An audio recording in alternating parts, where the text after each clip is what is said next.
Happy New Year and welcome to this week's episode of the Sports Curious podcast. I'm your host, Amy Butch-Siegfried, and I am joined by the New Year baby himself, Mr. 2024, my favorite co-host, and my favorite brother, Scott. Scott, welcome to the podcast.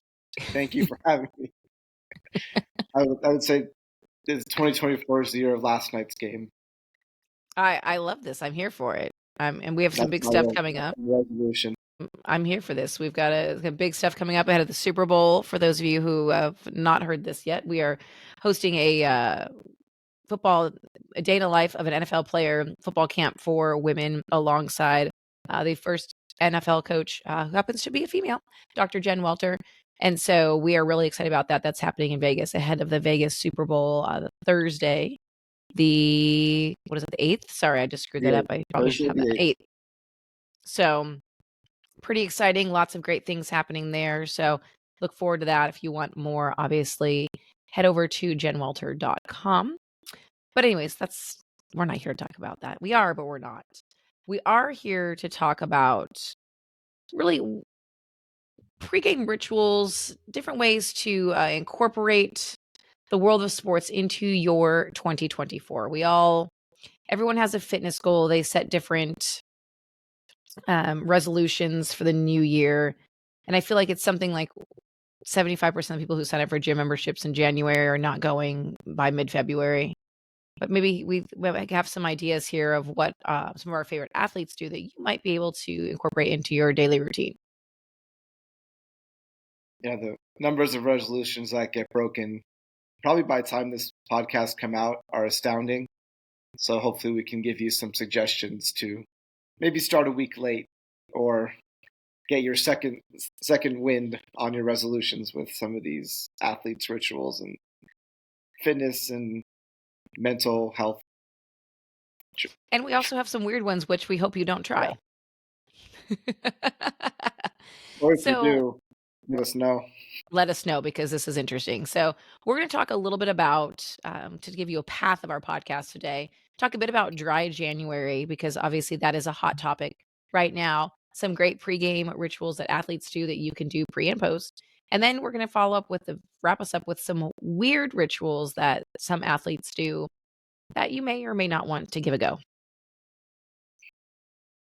So stay tuned for the end. So stay tuned for the end, the carrot to stay to the end, because it's weird. Yes. Let's talk a little bit about dry January. You know, it's interesting. We were in Canada over the New Year, and they do dry February, which I'm here for. It's a shorter month. So they write off the first month of the year and get right during the second month. They basically listened to this podcast and said, hey, you know what? We're going to like just let January settle in and get in this new year, get through the holidays, which is kind of how I feel about mine too, is, you know, there's a lot happening in January. And for us, it's busy with the Super Bowl coming up, national championship game, all those things. And so, you know, overall, Gen Z is drinking less, which I think is pretty obvious as we see a lot of these non-alcoholic drinks come out. All restaurants have a ton of great mocktails, and it's about 20% less alcohol per capita than millennials did at our age. So it's impressive to see. And yeah, they're taking dry January to the extreme. These Gen Zers trying to show everyone up. Yeah, and I'm here for it though. It's amazing that you do definitely feel better. I always like to have the option. So hence why I do not participate in dry January. I like to have the option, but doesn't mean I'm going to take it. It's dry January-ish, I would say. Yes. Maybe leave room for a sporting event or maybe a birthday or something. That's exactly it. If you have to have a good glass of wine, you know.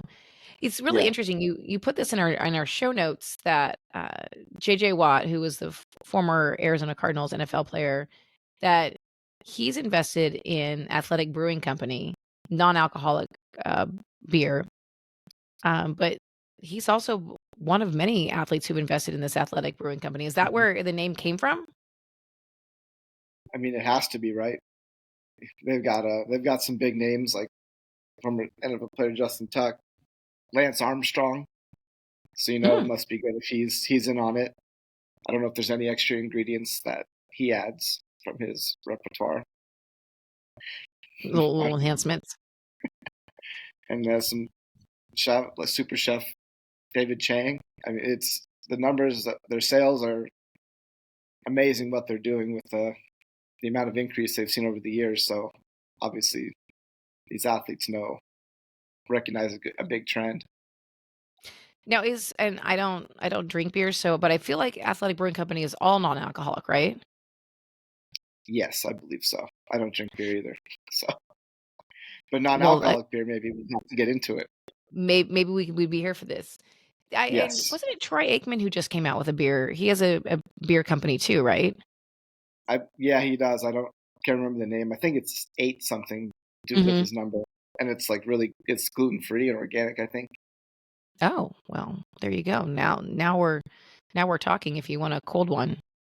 Yeah, and that's how Troy stays so jacked at his age. I was shocked to see when they did the ahead of the Dallas Cowboys game over the New Year. I was shocked that how much when they inducted Jimmy Johnson, who is the Mhm. the Dallas Cowboys longtime coach, won a ton of Super Bowls, really was kind of that iconic, the last really big winning coach for the Cowboys. But I was shocked how tall Troy Aikman was compared to everyone else. I mean, I know Emmitt Smith's not exactly, really tall, but I was shocked how much bigger he was than everybody else. He towered even Michael Irvin, which Mhm, you don't see him together very often, but then you realize how big Troy actually was. And mhm. Michael Irvin, I've met him in person. He's a very gigantic human being as well. Was he bigger than Tom Brady? I think Troy is. Is he? Yeah. Mike Michael's more muscular than I ever expected. Got it. Okay. Noted. Yeah, And if you drink the beer, maybe you too will grow into a like Troy. Yeah, large football player. Therefore, I will not be drinking no, that. we don't need that at our age. That's not No, one of my no. resolutions. I don't think. Do you have a resolution? We're gonna get to that at the end of the podcast episode. Oh, keep us hanging. Stay tuned. If it's I hope it falls into the weird things because It that'd be might. awesome. It might. So we're talking about people who obviously dry January not drinking, and then we talk about one of the best in his sport, one of the best ever, and he is all here for wine, and that's LeBron James. He has unabashedly said, "I had a rough game. I'm gonna go home and drink a bottle of wine and watch some football." And so that is part of his routine. He logs off during the playoffs and will not do social media, but he's all here for the wine.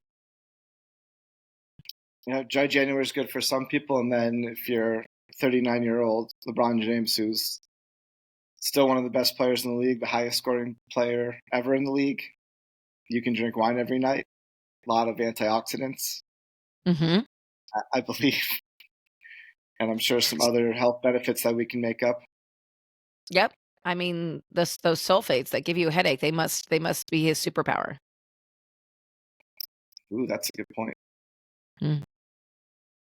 I mean, the man's training routine is insane. Hmm. When you look at his Instagram, I just remembered there's one where he had, it's like the ski, it's the wobble board that you hold. He Hmm. was kneeling on the exercise ball, doing that, or he might have been, and it's like, how are you not falling off and eating shit? But no, this is a man who clearly takes care of himself, is 39 years old at the top of his game, well, I mean, and yet has wine. So therefore, moderation is key. Moderation, or every night, like him. I actually just bought some Was he holding a glass of wine while doing that workout? now that if it was Maybe balancing on without. his head, Yeah, mm, expensive wine, that'd be great. I'm sure. I I actually just bought some cocktail napkins for a friend that said moderation, I don't know her. So maybe I should send a package of those to LeBron too. I think you would enjoy that about this time of the season. They're having a little bit of a rough go right now, so maybe that would get his spirits up. Spirits, no pun intended. Not at all. So let's dive into these pregame rituals. And I would say some of these can be pre, post, but some of these are obvious, right? One of my resolutions this year is prioritize sleep. As we know, our whole household does not sleep well. It's becoming one of my priorities this year because it's so important for our health. But did you know that Tom Brady nearly missed a Super Bowl game because he fell asleep in front of his locker?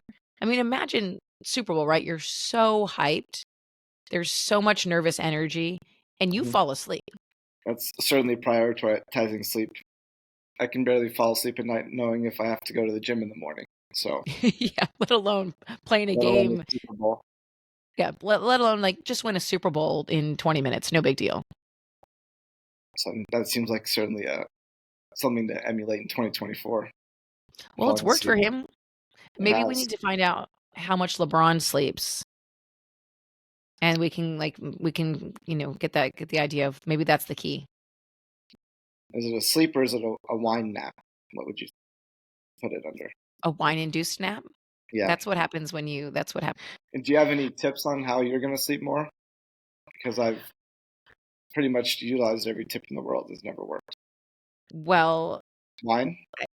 prioritize sleep. I mean, really when it comes down to it, it's like I'm really not good at logging off in time to, you're not supposed to have blue light an hour or two before you go to bed, that kind of stuff. And I'm really bad at turning off my computer and going to bed. And so, because there's always, as anyone who's listening to this who has a business, there's always something to be done. You're never done. You never complete the day and think, oh, I got everything I needed to done today. So there's a lot of that. So I've set a time at 9:15. After 9:15, I need to turn my computer off and then try to read, decompress, that kind of stuff. So trying to that is key for me, and then just making it a priority. Bold strategy. It's a bold Especially strategy. in your time zone where I learned over Christmas break that sports don't start till 9 p.m. there. Oh, it's awful. It's awful. So I'm gonna that's a tough one. I'm gonna go on record and tell you that Arizona time, probably the best time for sports because you still get to be able to get home from work and catch the game, but you're Mhm. not up till 10:30, 11 o'clock at night. Like, I don't know how East Coast people do it. I give you all credit for watching sports because I would give up. There's a reason that most sports writers on the East Coast never watch anyone playing college football on the West Coast for Heisman. Right. Yeah, because the game starts at 10 o'clock their time. You have to be a true degenerate to stay up that late. Yeah, no, that's just not how that's how not how you and I work, but our mother would stay up till 2 a.m. Maybe she should have been a sports writer on the East Coast. Still time. There's there's still time. Mom, if you're listening, there's still time for you to be a sports writer on the East Coast. Whip it up. Let's go get some samples. Use Yep. Grammarly. You'll be fine. Now, one thing also on my list this year is to go to yoga once a week. Start moving that back, get everything moving, stretch out. That is a mainstay for so many athletes, from Aaron Rodgers to LeBron James to Kevin Love. I love this quote that we put in the notes that former Clippers player Jordan Famar, he said, "I thought that was something girls did. It couldn't hurt, and I didn't like it, but it's a really nice way to do it. I mean, really, right? Yeah, I think they got a trip out to Tahiti out of that. So How do I get on a yoga retreat to Tahiti? getting the NBA, I guess. No, okay, well, damn it. Drink that Troy Is this beer. is this a resolution? Hot yoga or regular yoga once a week? It doesn't This matter. place, this place, shout out to Salt Yoga. It's like 90-ish degrees, 92. It's warm. So in the winter Warm yoga. it's nice though. That's right. That's where we went there over Christmas break. That was my first public Oh yeah, I yoga. did drag you there. Yeah. Public yoga taking. Yeah, well, I'm introducing you to all the gems of the world. Much Late like night Jordan Palmer, sports. it did hurt a little bit. Yeah, it did. But it's apparently one of those things that, looking at it, and all these athletes who Mhm. use it to keep their stress levels low, and keep their bodies flexible. I mean, that's, as we get older, that's one of the things that doesn't work as well, as so it's how you keep everything healthy. So maybe you should add that to Mhm. your list too. Hot yoga might be a top 3 resolution. Oh, well done. I'm here for this. The thing I'm not quite here for, because I'm a wuss and I don't like cold, is cold plunge. Everybody's cold plunging. Where I work out, ISO Club, they have a cold plunge. It's a bathtub, essentially. Mhm. Everyone's cold plunging. It's the thing to do. Have you cold plunged before on purpose? I did it a couple times. And I have not done it in the winter yet. I jumped in our parents' pool in the morning a few times.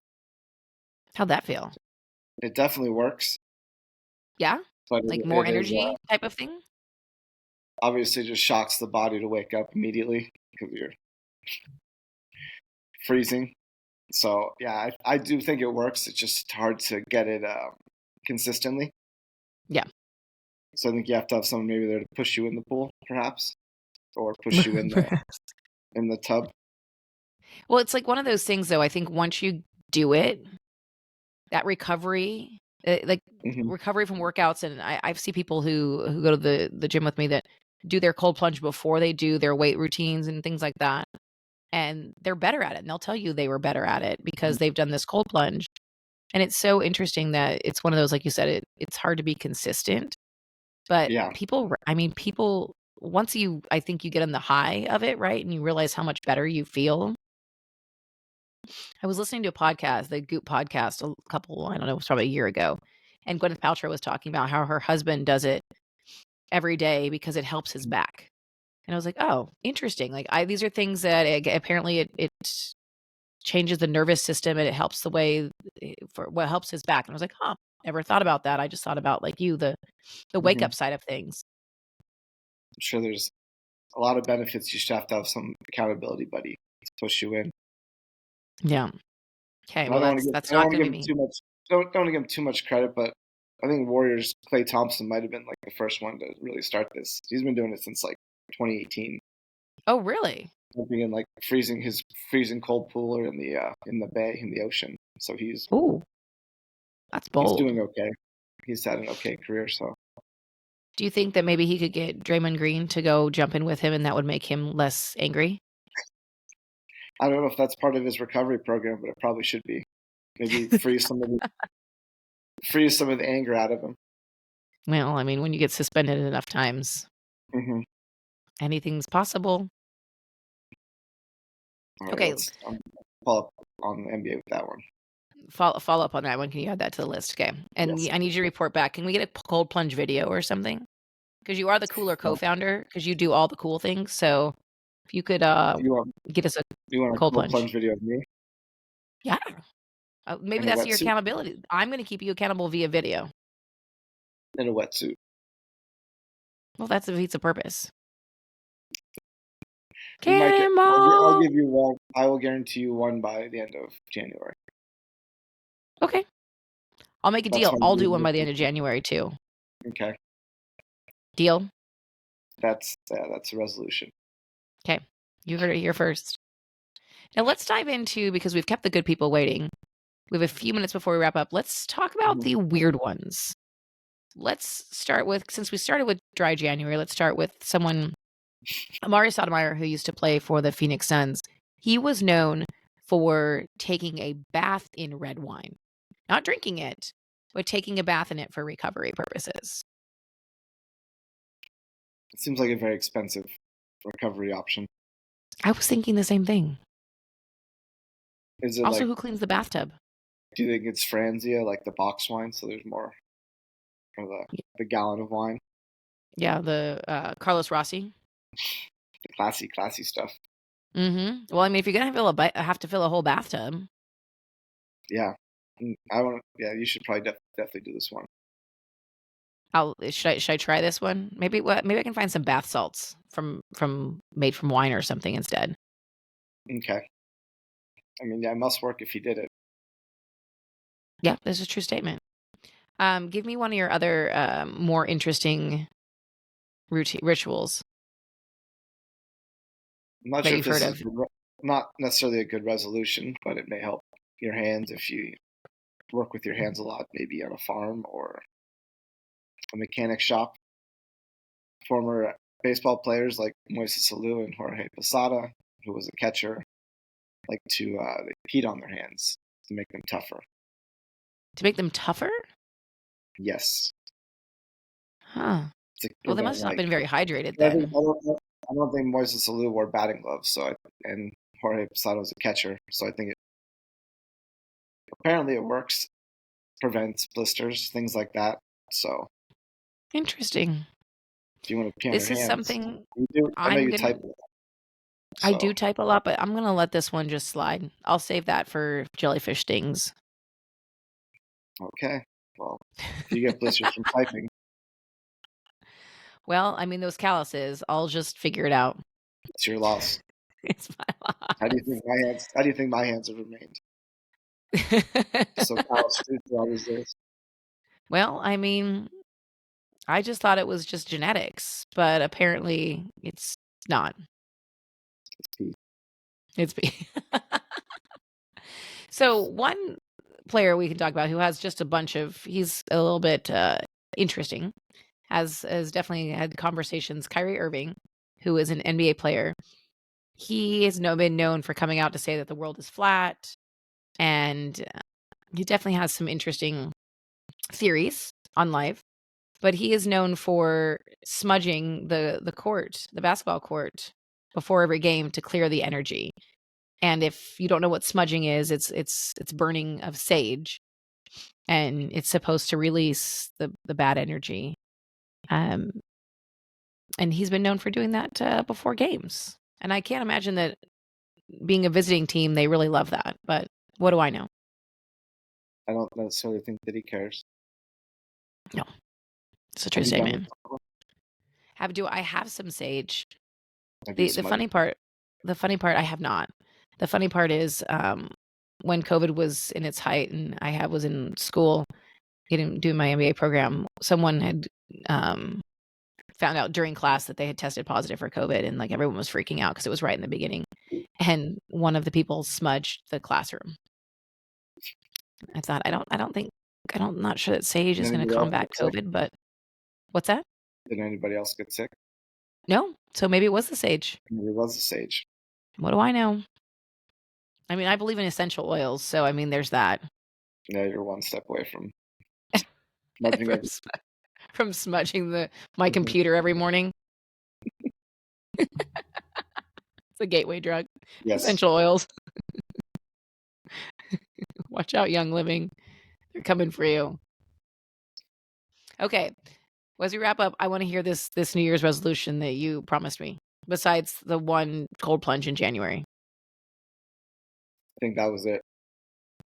Oh, come on. You've got to have some other. I Other don't than, have resolutions. other- I have goals. Like, I don't have resolutions because I feel like that's a weird. It puts too much pressure on January.